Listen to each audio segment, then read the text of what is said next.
Le titre de mon message ce matin, il va apparaître, c'est la puissance de nos paroles et prières. Et c'est important de réaliser combien ce que nous pouvons dire, prononcer, proclamer et par moments prier, combien ce qui sort de notre bouche peut être puissant. Et je vais dire ça hors du contexte de la prière, parce que par moments, on pourrait penser que c'est lié simplement au fait de se retrouver en prière, mais par moments, mes frères et sœurs, nos temps avec Dieu sont des temps flash dans sa présence, peut-être dans ta voiture, dans un moment où le moment semble tellement pas propice à vivre quelque chose avec Dieu, et là, tu connectes avec Dieu et tu dis une chose. Et par moments, on ne mesure pas la portée de ce que nous pouvons dire dans le lieu secret avec lui. Alors, ce matin, j'ai pensé à une chose et un texte qui m'a vraiment interpellé.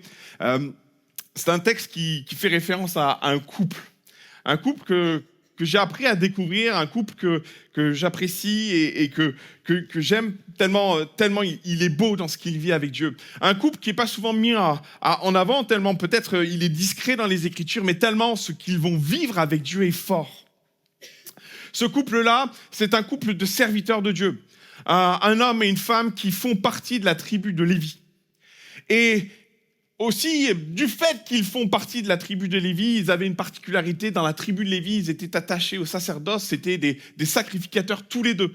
Dans leur lignée, lui faisait partie d'une lignée de sacrificateurs, elle faisait partie de la lignée d'Aaron, du souverain sacrificateur. Alors souvent à l'époque, on se mariait, et c'était souvent le cas, on se mariait à l'intérieur de la même tribu, c'est leur cas.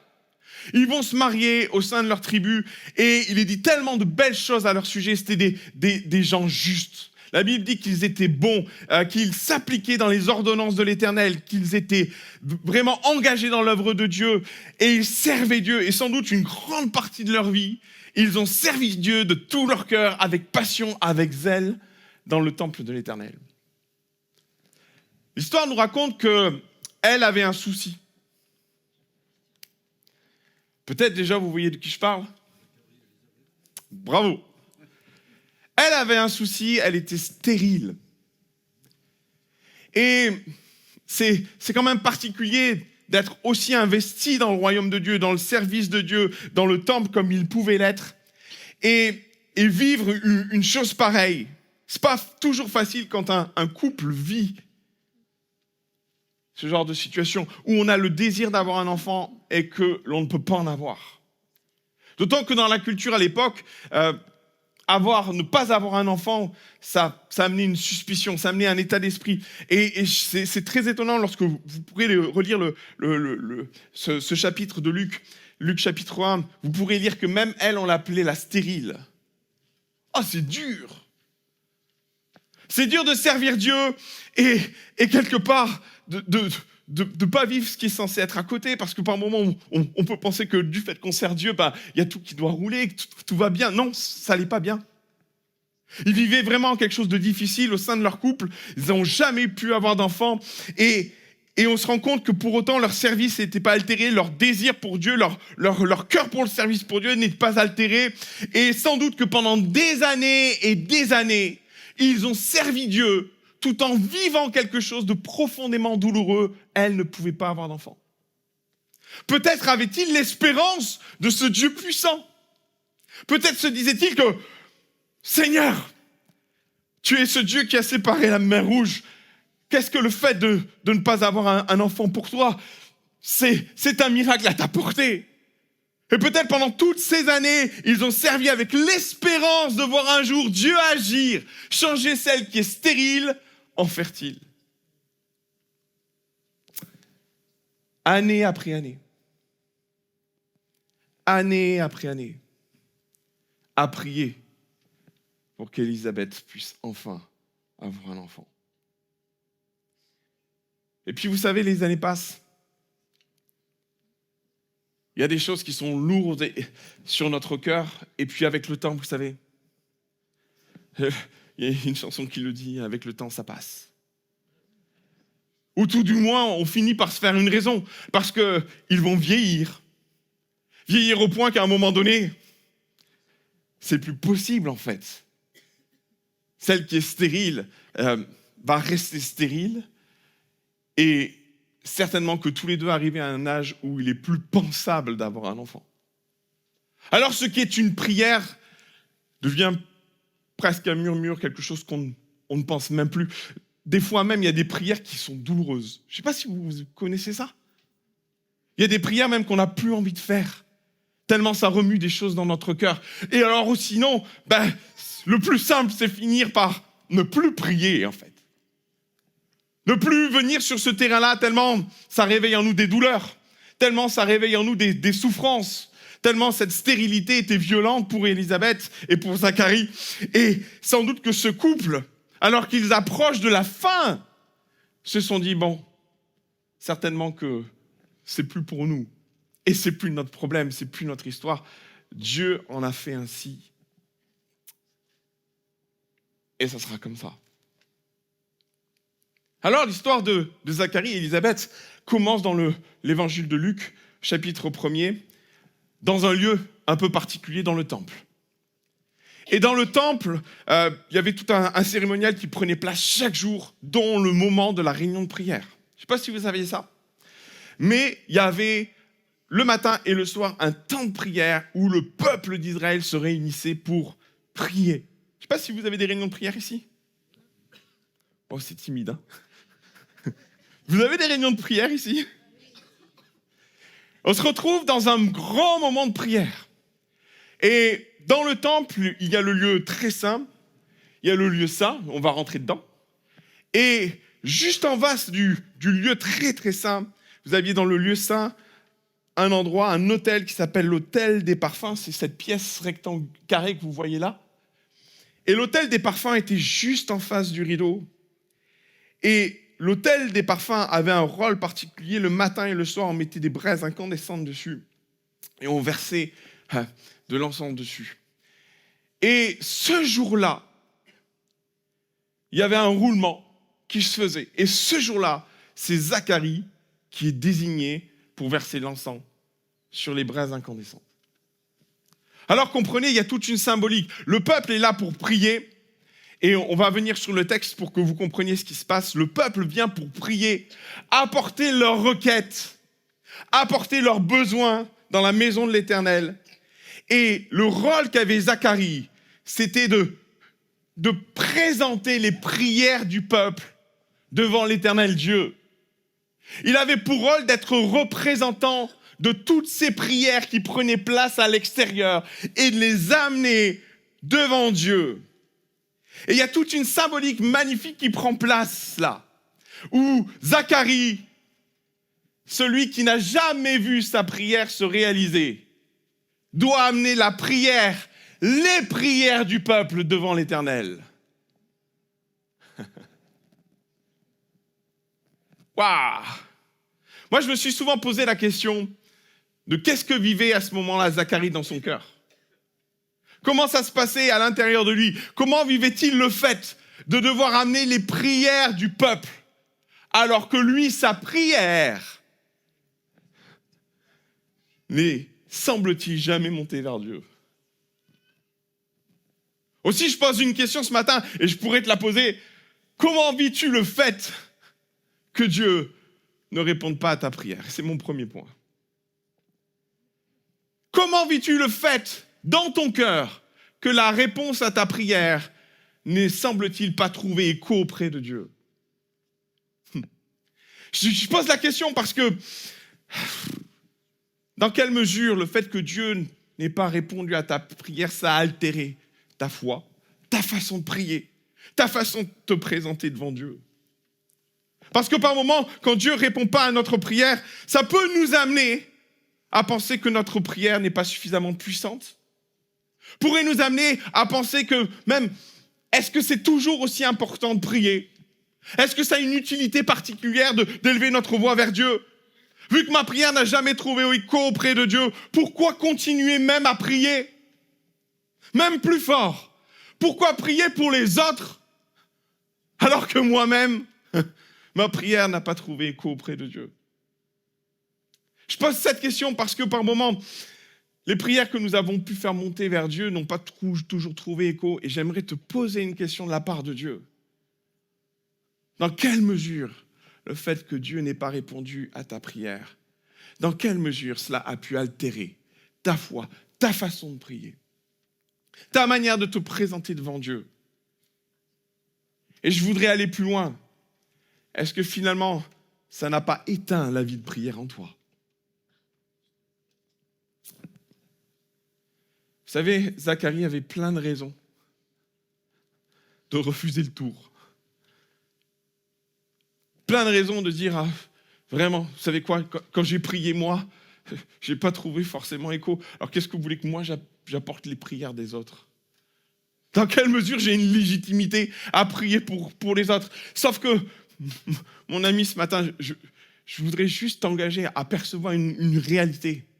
C'est pas parce que cette prière n'a pas, semble-t-il, trouvé écho auprès de Dieu que toutes tes prières ne vont pas trouver écho auprès de lui.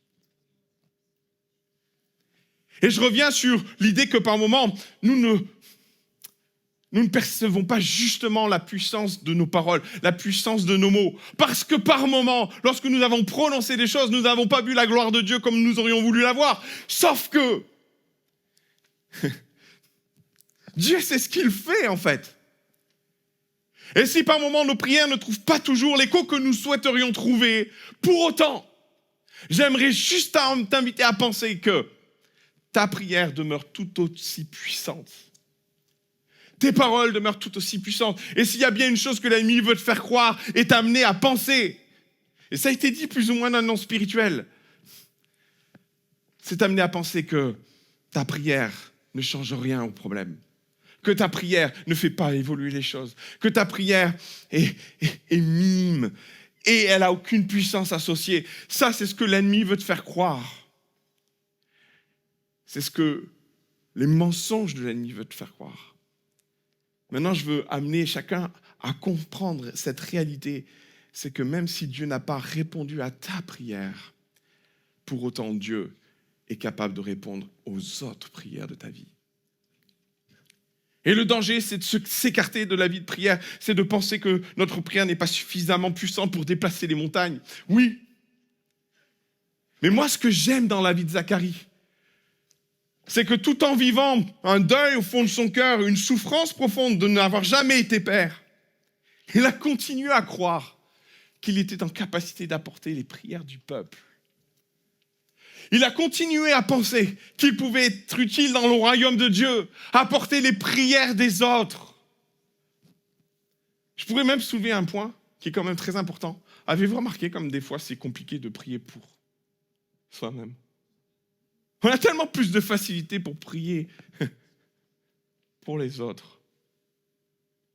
Je me suis souvent posé des questions par rapport à Paul qui vivait une écharpe dans sa chair. Il le dit lui-même, il a prié 3 fois pour qu'elle disparaisse. Vous imaginez la difficulté qu'il pouvait vivre lui-même? Prier pour les autres, voir Dieu agir dans la vie des autres. Et lui, ma grâce te suffit.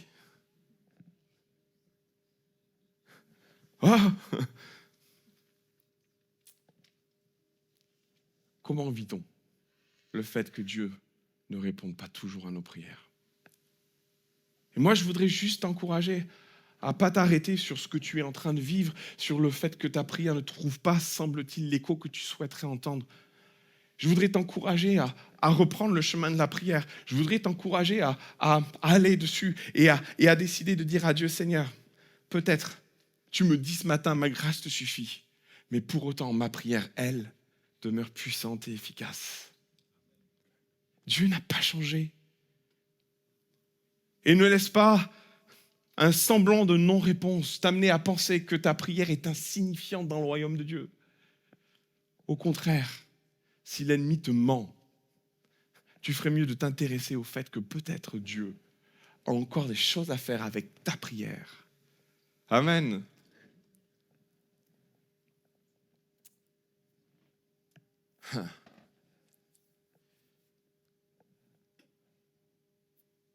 Zacharie va rentrer dans le temple, s'approcher de l'autel des parfums, verser le parfum sur l'autel. Et alors qu'il verse le parfum sur l'autel, la Bible nous dit que l'ange Gabriel va apparaître. Vous savez, quand on est dans ce lieu-là, et comme ils servaient, ils étaient très seuls en fait. Ils rentraient dans le temple, ils faisaient ce qu'ils avaient à faire. Et là, d'un coup, boum, un ange. Il a dû faire un infarctus. D'ailleurs, la Bible dit, un ange qui plus est, lui qui se croyait seul, il se retrouve avec un ange qui lui parle. Et regardez ce que l'ange va lui dire. Ne crains point, Zacharie, car ta prière a été exaucée. Ta femme, Élisabeth, enfantera un fils et tu lui donneras le nom de Jean, car il sera grand devant le Seigneur. Il ne boira ni vin, ni liqueur enivrante, et il sera rempli de l'Esprit Saint dès le sein de sa mère. C'est tellement vrai. Jean-Baptiste va tressaillir quand Marie va s'approcher. Vous vous rappelez de ce texte? Il ramènera plusieurs des fils d'Israël au Seigneur, leur Dieu. Il marchera devant Dieu avec l'esprit de la puissance d'Élie. Il ramènera les cœurs des pères vers les enfants et les rebelles à la sagesse des justes, afin de préparer au Seigneur un peuple bien disposé. Amen. Maintenant, je vais revenir sur ta prière. La prière que tu as peut-être formulée un jour, que tu as peut-être prononcée un jour. Il est une réalité dans ce que nous vivons, c'est que lorsque nous prions, par moments, nous sommes très à cheval sur comment Dieu doit nous répondre. Qu'on le veuille ou non, on a du mal à se faire ouvrir peut-être des fois notre esprit sur la façon qu'a Dieu de répondre à nos prières, sauf qu'on voit très clairement dans ce passage-là qu'en effet, Zacharie et Élisabeth vont prier, s'attendre à recevoir une prière dans un contexte bien donné, et se rend compte que, d'une part, la prière que Zacharie et Élisabeth ne s'est pas perdue en chemin. Par moments, on pourrait penser que lorsqu'on prie, nos prières passent par l'administration céleste. C'est le bureau des plaintes. Ah non, mais il faut aller au bureau des réclamations. Je dis ça parce que on a tous fait une demande qui s'est perdue quelque part. Je ne sais pas vous. Et par moments, avec ce qu'on vit avec Dieu, on a l'impression que ce qu'on dit, c'est perdu. La vérité, c'est que les choses sont bien plus complexes que ça. Non, nos prières ne sont jamais perdues. Dieu n'égare jamais nos prières, sauf qu'il a sa façon d'y répondre. On est d'accord avec ça? Et c'est là que sans doute, dans notre façon de percevoir les choses et de comprendre les choses, il y a un décalage. Quand Zacharie et Élisabeth pensent vivre le moment d'accueillir un enfant, Dieu dit non, ce n'est pas encore le moment. Et quand Zacharie et Élisabeth pensent que c'est plus le moment, Dieu dit ça y est.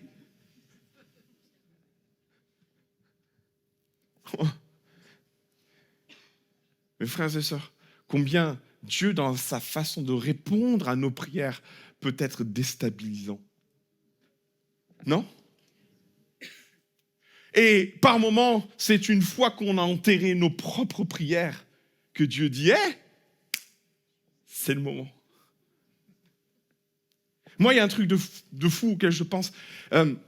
Zacharie amène à l'autel l'ensemble des prières du peuple. On est d'accord, hein?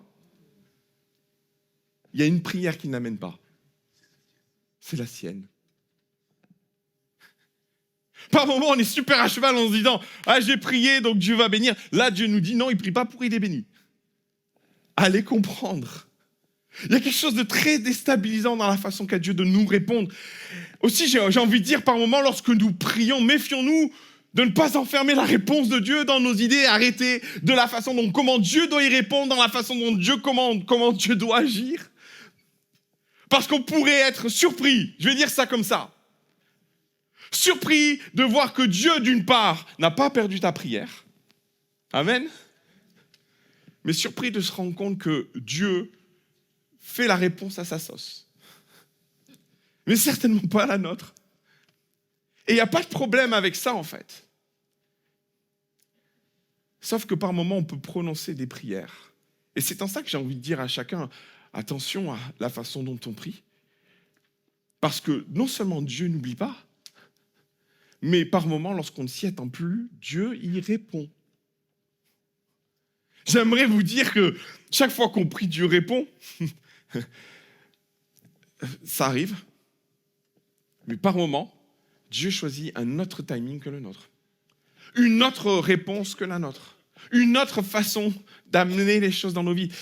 Et la seule certitude que je peux déposer sur ton cœur quant à la prière que tu as faite, c'est que Dieu l'a entendue. D'ailleurs, il les recueille, c'est ce que dit le livre de l'Apocalypse. Elles sont comme un parfum. Et c'est toute la symbolique de l'autel des parfums, l'encens. Quand Zacharie vient apporter l'encens et qu'il les jette sur ces braises incandescentes, ça faisait une fumée blanche. Et cette fumée blanche s'élevait dans le temple, comme les prières qui s'élèvent vers Dieu. Et Dieu vient asseoir une réalité dans le cœur de Zacharie, alors que la fumée est en train de monter. C'est là que l'ange apparaît et lui dit « Hé, Zacharie, ta prière, elle est bien montée vers Dieu. » Peut-être qu'à ce moment-là, lorsque Zacharie est en train de verser l'encens, il se dit « Ah, j'ai tellement cru que ma prière s'était élevée vers Dieu, comme ce nuage, cette fumée blanche. » Et je ne suis pas étonné qu'à ce moment-là précis, l'ange débarque et lui dit « Hé, Zacharie, t'inquiète, elle est bel et bien arrivée. D'ailleurs, elle vient de s'accomplir. » Mon frère, ma sœur, ne doute pas de ce que ta prière est arrivée dans la coupe de l'Éternel. Et il y a une posture de foi adoptée à un moment donné lorsque nous vivons ce que nous vivons, lorsque nous passons certaines étapes de nos vies, lorsque nous avons eu prié pour certaines choses, de ne pas voir les choses arriver au moment comme nous voulons et dans le temps que nous souhaitions. Et Dieu fait en sorte que ces prières s'élèvent vers lui et au temps choisi de lui, dans sa grande souveraineté, il décide d'appliquer et de donner vie à ta prière. Aïe, aïe, aïe. Souvenez-vous quand même que c'est un ange. Zacharie comprend bien que c'est un ange. Il n'y a pas de doute sur le fait que Zacharie est devant un ange. Il l'a vu apparaître. Et alors qu'il voit l'ange apparaître, Zacharie est dans des questionnements. Je ne sais pas si on aurait vécu la même chose, mais Zacharie est confronté à ces réalités. Et en même temps, ça vient tellement le bousculer, Zacharie, que ça coince un peu. Un ange vient dire à Zacharie, j'ai une bonne nouvelle pour toi. Tu vas avoir un fils. Il sera un instrument de Dieu, une bénédiction pour Israël. Il va réconcilier les pères, les fils, et puis il va ramener le peuple. Il va préparer l'arrivée de Jésus. Il aura l'esprit d'Élie. Waouh! Zacharie ne se réjouit pas. Il n'est pas en train de sauter de joie. Au contraire, il va dire ceci. Zacharie dit à l'ange, à quoi reconnaîtrais-je cela?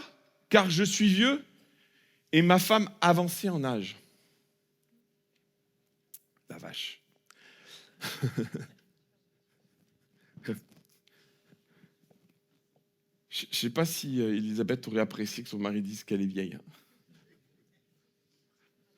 Et des fois, franchement, il vaudrait mieux se taire. Parce qu'au-delà du fait que Zacharie ait prononcé ces paroles, qui pourraient être... Il y a un message subliminal derrière. Et l'ange comprend l'intention qu'il y a derrière la prière de Zacharie. Zacharie n'y croit pas. Il n'y croit pas. Peut-être que c'est trop compliqué à cet âge-là. Ils se disent, mais regarde, on est vieux, qu'est-ce que tu veux qu'on s'occupe d'un enfant maintenant? Peut-être il met en avant ses réalités, peut-être que le timing est plus bon. Peut-être qu'il est en train de dire à Dieu, ça fait longtemps qu'on a quitté l'arrêt. Hein. Et on voudrait porter, moi j'ai voulu porter des intentions bienveillantes par rapport à la parole de Zacharie. Mais la suite m'a amené à penser que non. Est-ce que tu peux nous mettre la suite, s'il te plaît? Vas-y. L'ange lui répondit, je suis Gabriel, je me tiens devant Dieu. J'ai été envoyé pour te parler et pour t'annoncer cette bonne nouvelle. Verset 20. Et voici, tu seras muet, tu ne pourras parler jusqu'au jour où ces choses arriveront parce que tu n'as pas cru à mes paroles qui s'accompliront en leur temps. C'est dur pour Zacharie quand même. Moi, je trouve ça super dur. Et en même temps, Zacharie, fais gaffe à ce que tu dis. Moi, j'ai découvert une chose, c'est que lorsque je me tiens devant Dieu, je peux pas, je fais gaffe à ce que je dis à Dieu. Je sais pas vous, mais dans ma marche avec Dieu, j'ai compris que je pouvais pas tout dire. Par moments, il y a des choses qu'il faut pas penser non plus, parce que sans forcément les dire, on les pense tellement fort que... Mais là, pour le coup, Zacharie, t'aurais dû te taire. T'aurais dû te taire.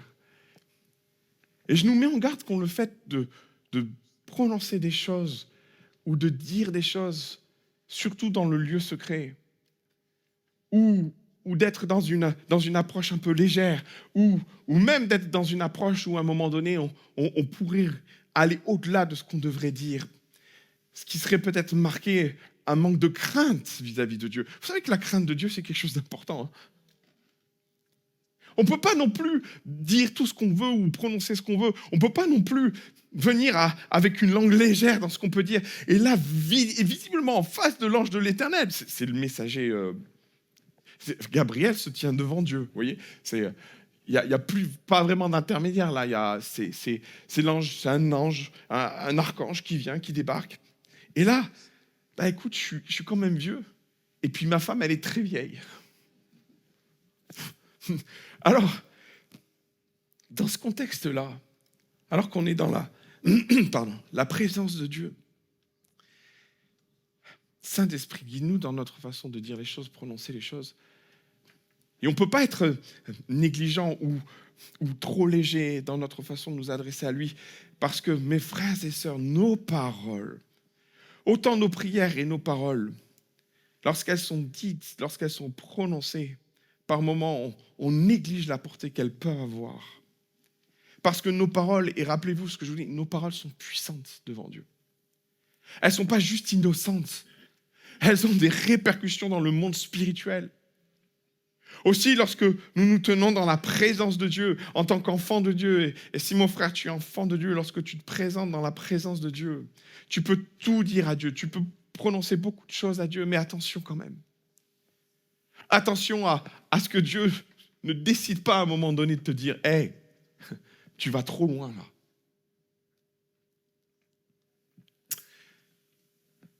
Il y a quelques années de ça, j'étais étudiant à Nice et j'étais en train de rentrer chez moi et je râlais après les embouteillages.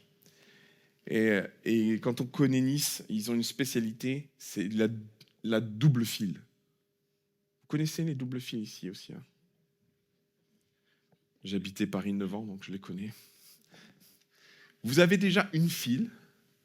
À Nice, la spécialité, c'est d'en faire une deuxième à côté. Les gens se garent en double file, voire triple file. Tant et si bien que vous ne pouvez plus circuler. Et c'est une galère pas possible. Et alors que je suis à Nice, et que je suis en train de rentrer, je suis fatigué de ma journée, c'est tard, j'ai une journée compliquée, je suis dans ma voiture. Et un jour, j'étais dans ces réflexions de servir Dieu. J'ai dit comme ça, un jour, j'ai dit comme ça, j'ai prononcé, Seigneur, est-ce qu'il est possible qu'un jour, je te serve à Nice? Est-ce qu'il est possible un jour, Seigneur, que je sois prédicateur à Nice, que je prêche l'évangile à Nice? Et vous savez quoi, c'est bizarre, on dit des choses dans des contextes, un peu comme quand on est dans la voiture et qu'on monte à Gap tous les deux. On dit des choses, c'est peut-être même la même voiture, on est d'accord? Et alors que je dis ça dans mon cœur, j'en parle à ma mère, j'en parle à quelques personnes, et je dis, je ne sais pas pourquoi j'ai dit ça, j'ai prononcé ça dans la voiture, j'ai verbalisé ça. Et vous savez quoi, j'ai fermé ça, j'ai dit, Seigneur, bon, bah, peut-être, c'est possible, de toute façon, ça t'appartient, Seigneur, c'est ton histoire avec Dieu. Et c'est ton problème, Seigneur. Et à partir de ce moment-là, je n'ai pas cessé de m'éloigner de Nice. J'ai fait mon école biblique en Angleterre pendant 2 ans. Quand je suis rentré, je suis revenu sur la Côte d'Azur, mais on est aussitôt reparti sur Carpentras. Et après Carpentras, on est parti à Paris. Et je me suis dit, l'étape suivante, c'est le Groenland. Et alors que je suis dans ces réflexions-là, je me suis dit à un moment donné, je me suis posé et j'ai dit, Seigneur, est venu le temps où on devait quitter Paris et je me suis mis devant Dieu. Ça n'a pas été un temps simple. Je me suis mis devant Dieu, j'ai dit, Seigneur, où on va maintenant? Où on va? Qu'est-ce qu'on fait maintenant? Qu'est-ce que tu veux qu'on fasse maintenant? Parce qu'il fallait qu'on parte et j'ai dit, Seigneur, quelle est la suite là au programme? Qu'est-ce que tu vas nous amener à vivre? Et alors qu'on est en train de prier, il y a plusieurs options qui se mettent devant nous. Plusieurs choix se présentent à nous. On va à droite, à gauche, et puis c'est pas ça. Puis on ferme des portes, et puis il y en a d'autres qui s'ouvrent. Et puis on fait toute la France en virtuel. Et la dernière proposition que nous avons eue, c'est Nice. J'ai trouvé ça assez incroyable. Parce que lorsque je prononce ces paroles dans ma voiture, je me dis, est-ce que Seigneur, tu étais là pour entendre ces paroles? Et vous savez, mes frères et sœurs, méfiez-vous de ce que vous dites parce que Dieu est là à côté. Il entend ce que vous dites. J'y arrivais. Il entend ce que vous prononcez. Et si ça va dans la droite lignée de ce que Dieu a prévu ou souhaite entreprendre dans votre vie, 20 ans plus tard, après avoir prononcé ces paroles, je me retrouve à Nice sans avoir demandé quoi que ce soit. Attention à ce que nous prononçons. Attention à ce que nous disons. Attention aux vœux que nous faisons devant Dieu. Je sais pas, peut-être un jour tu as fait un vœu et tu as dit à Dieu, Seigneur, si tu fais ceci dans ma vie, si tu fais cela dans ma vie, je te servirai. Il y en a plein qui ont fait ça.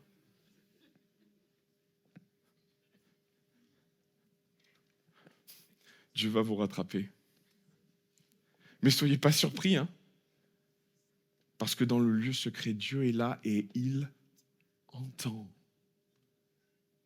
Et par moments dans nos vies, on vient avec une certaine légèreté dans la présence de Dieu, à dire certaines choses à Dieu, pensant que Dieu peut-être quelque part. Comment ça? Nos paroles et nos prières sont puissantes parce que lui, là, il note tout. Même on n'aurait pas tendance à oublier ce qu'on a pu dire. Et Dieu est capable de nous dire, tu te rappelles? Tu sais ce que tu m'as dit? Le temps est venu.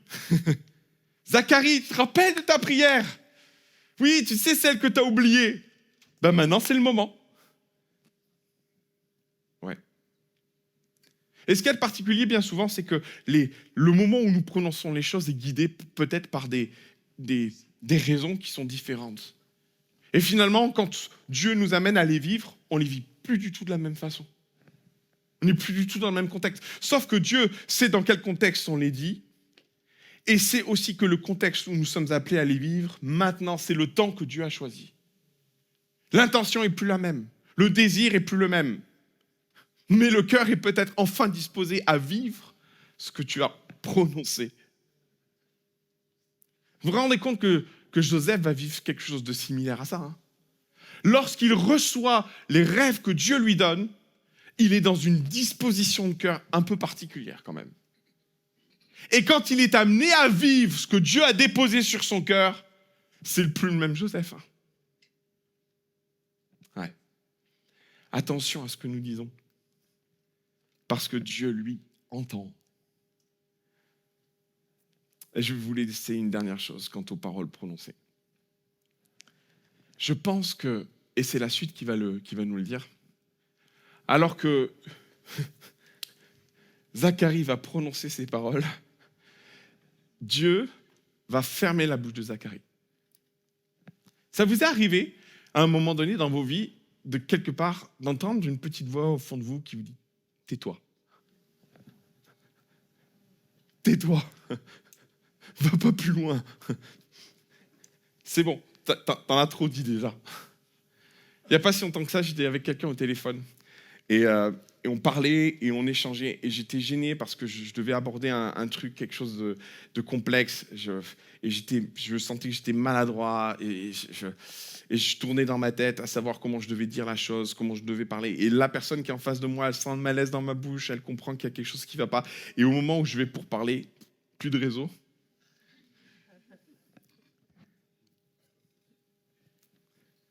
Alors bien sûr, qu'est-ce qu'on fait derrière? Une fois qu'on retrouve le réseau, on se rappelle. Sauf que la personne, quand elle me rappelle, elle me dit, t'as été coupé lorsque tu allais me dire quelque chose? Moi, je pense que je devais pas entendre ce que tu avais à me dire. Je dis peut-être. Moi, je suis convaincu qu'à un moment donné, Dieu nous fait grâce. Et vous pourriez penser que c'est une vraie punition pour Zacharie. Moi, je crois que Zacharie, il fallait qu'il se taise là. Il fallait qu'il arrête les frais. Et par un moment, vous pourriez vivre des moments où Dieu vous dit, tais-toi, tais-toi. Peut-être que derrière la parole de l'ange, il allait peut-être rétorquer, mais le mais de trop.